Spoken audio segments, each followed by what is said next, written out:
I'm gonna just start off saying OFY Performance kicked ass. I'm gonna just be honest. I don't even think there's anywhere else I'm gonna take my cord if I need it retuned or anything. I'm gonna recommend them to everyone.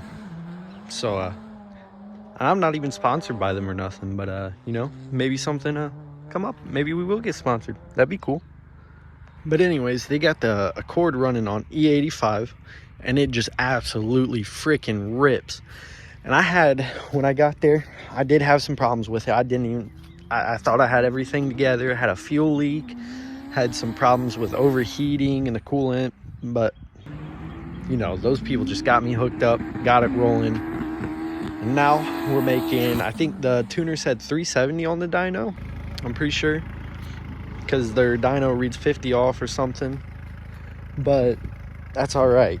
Even if it was just 320, it's just a rocket. Like, it's just I can't even explain it.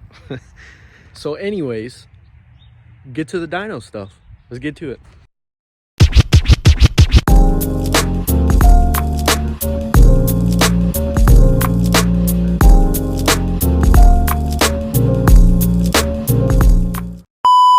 All right, Logan, what do you think it's gonna make?